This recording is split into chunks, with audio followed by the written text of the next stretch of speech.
Olá, meu querido, minha querida, boa noite, a paz do Senhor. Estaremos em mais um vídeo falando dos três primeiros concílios da igreja depois da Era dos Apóstolos. Mas antes de entrar nesse tema, dos primeiros concílios depois da Era Apostólica, voltaremos ao primeiro concílio de Jerusalém, na Era dos Apóstolos. Mas antes de começar esse vídeo, eu te convido a inscrever no nosso canal se você gostar dos nossos vídeos. Se inscreva no nosso canal, deixe o seu like e deixa lá nos comentários se você gostou. Sendo assim, você estará ajudando esse canal. O objetivo desse canal é pregar, é anunciar a palavra de Deus, como também os relatos do cristianismo primitivo. Então nós vamos ler um texto que fala do primeiro concílio de Jerusalém. O primeiro concílio de Jerusalém tem uma finalidade diferente dos concílios que veio depois do primeiro século. O concílio de Jerusalém era para resolver uma questão sobre a igreja gentia, sobre os irmãos que haviam se convertido a Jesus Cristo.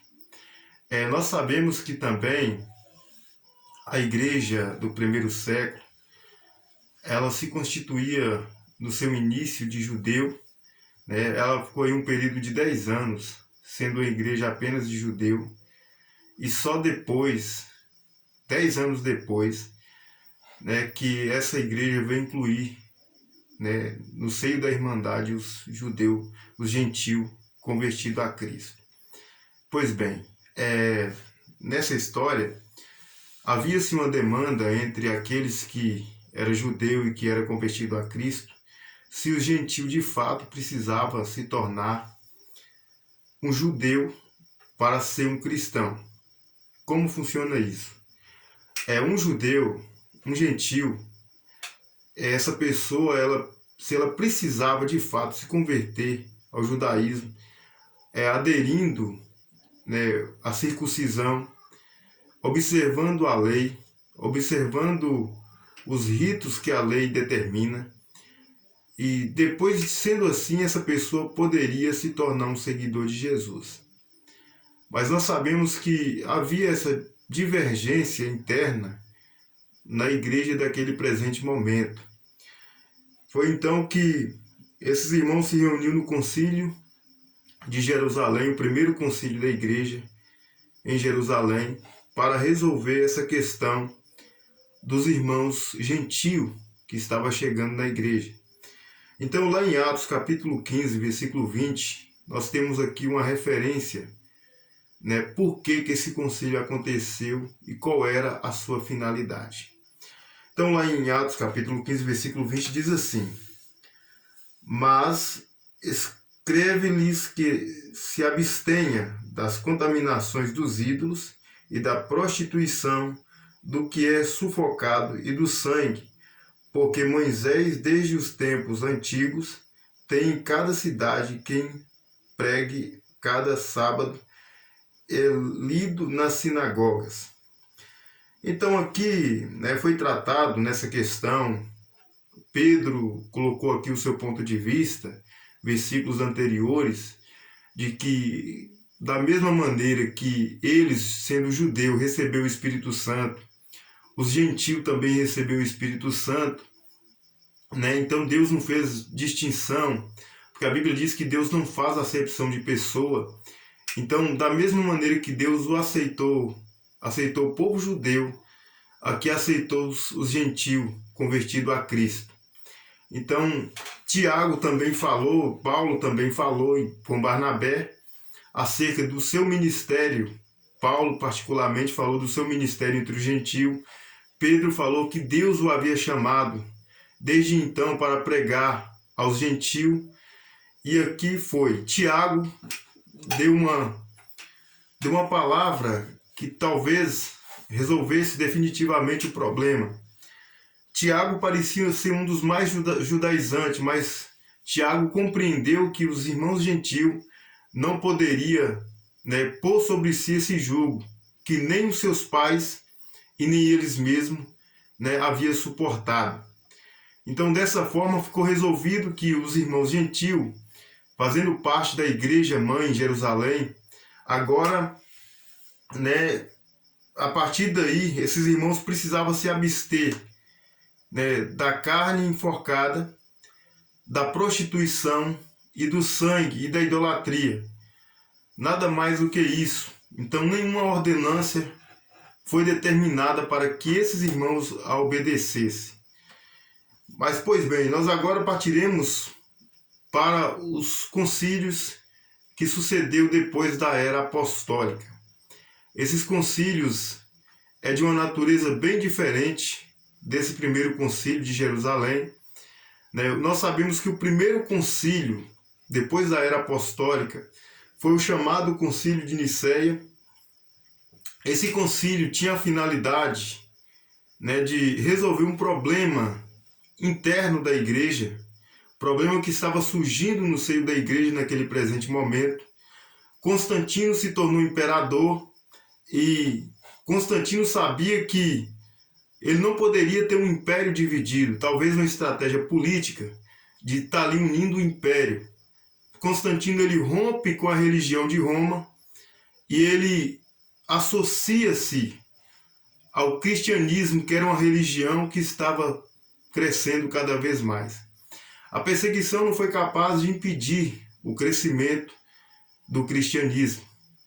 Os mártires só fortalecia, os mártires só estabelecia o crescimento da igreja. Quanto mais matava cristão, mais a igreja crescia. Então, dessa forma, aí surgiu o primeiro concílio depois da Era dos Apóstolos, que foi o Concílio de Nicéia, por volta do ano 325. Esse concílio foi reunido ali em Nicéia para combater uma heresia chamada ariana.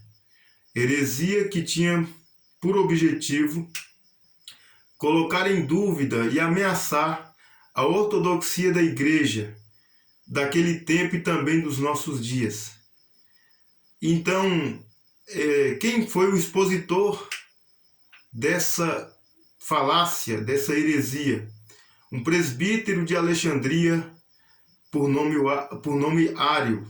E esse presbítero, ele desenvolveu na sua teologia, na sua cristologia, um ponto que era divergente com a ortodoxia de toda a igreja do Senhor. E essa heresia, ela colocava em dúvida duas principais questões, dois principais dogmas do cristianismo. O primeiro é que essa heresia colocava em dúvida, a divindade do Filho de Deus, a divindade de Jesus. Se Jesus, de fato, como Ário afirma, foi alguém criado por Deus, logo Jesus não poderia ser eterno. E sendo assim, ele não era da mesma essência de Deus, o Pai. Ele foi uma criatura feita por Deus e, sendo assim, estaria em dúvida de que Jesus fosse de fato divino. A ideia que Ário tinha era que Jesus, que Deus, na verdade, fosse um ser solitário e que Deus existisse sozinho. Então essa é a ideia que Ário tem. Então, logo Ário considera que Jesus foi criado e que também o Espírito Santo foi criado. Logo, o Espírito Santo, a terceira pessoa da Trindade, a segunda pessoa da Trindade, seria apenas um ser criado. E que distinção teria, a segunda e a terceira pessoa da Trindade com os seres angelicais? Porque uma vez que os anjos também foram criados, não havia nenhuma diferença, nenhuma distinção. Então essa heresia colocava em dúvida, dois pontos fundamentais do cristianismo, que era a divindade de Cristo, a deidade de Jesus. Para Ário, Jesus não era Deus como Pai. Então, sendo assim, o Espírito Santo também não era Deus. E colocava em dúvida de que a Trindade existisse como a Bíblia ensina. Isso seria um problema para a ortodoxia da igreja. A ortodoxia da igreja do Senhor em todos os tempos. Então, sendo assim, tendo esse ponto, né, de divergência com os demais líderes da igreja, reuniu-se no Concílio de Nicéia em 325 para combater essa heresia que estava surgindo. E nós sabemos que nesse cenário também surgiu, né, um diácono chamado Atanásio. Posteriormente, esse diácono se tornou um bispo, mas naquele presente momento ele era um diácono. E ele também participou do concílio não com direito a voto, porque apenas os bispos poderiam votar. Reuniu-se naquele concílio e Atanásio, com muita ousadia, né, com muita intrepidez, defendeu, né, com característica, com sabedoria, a ordenança e o princípio bíblico, combatendo então a heresia. Né, Atanásio conseguiu, né, apresentar diante daquele concílio que o que Ario estava falando, ou o que Ario pretendia ensinar à igreja do Senhor, era uma heresia e estava na contramão das Escrituras. Era um pensamento antibíblico e não podia ser sustentado pela palavra de Deus. Então Atanásio foi muito corajoso. A história diz que ele ficou exilado por conta do seu ponto de vista, mas depois ele foi solto. Então ele foi muito guerreiro em combater essa heresia. E por voto dos bispos presentes naquela reunião, naquele concílio, ali havia 318 bispos. A maioria dos bispos votou contra a heresia ariana, contra a heresia daquele presbítero. E logo ele foi excluído do seio da igreja. Ele foi excluído, né, do seio da cristandade ortodoxa. E nós sabemos que essa heresia ela ainda predomina até os nossos dias. Ainda há muita evidência dessa heresia ariana nos nossos dias. Eu não preciso nem mencionar quem são os seguidores de Ario atualmente, porque é uma seita muito conhecida e que põe em dúvida a divindade de Jesus, como também a do Espírito Santo. São filhos, são descendentes espirituais de Ario. Então, o terceiro, ou seja, o segundo concílio depois da era apostólica, tinha a finalidade de combater uma outra heresia. Foi o chamado concílio.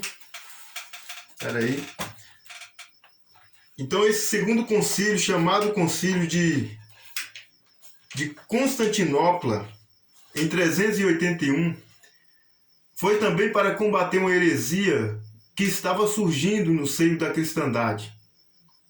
Uma heresia chamada, né, Apolinária. Quem era Apolinário? Um bispo da igreja de Laodiceia por volta do ano 360. Esse bispo começou a ensinar que Jesus não era homem, que ele apenas tinha aparência humana, mas não era homem. Que ele era Deus, mas com a aparência humana. Essa heresia coloca em dúvida duas grandes realidades que a Bíblia confirma. Essa heresia coloca em dúvida, né, que Jesus foi totalmente homem, né? Foi verdadeiro homem e verdadeiro Deus. Uma vez que Ario acredita que Jesus, uma vez que Apolinário acredita que Jesus, né, era apenas Deus com aparência humana. Se Jesus fosse apenas Deus com aparência humana, como poderia ele ter morrido na cruz? Uma vez que Deus não pode morrer. Mas nós sabemos que se Jesus não pudesse morrer na cruz, a raça humana não teria o direito de salvação, porque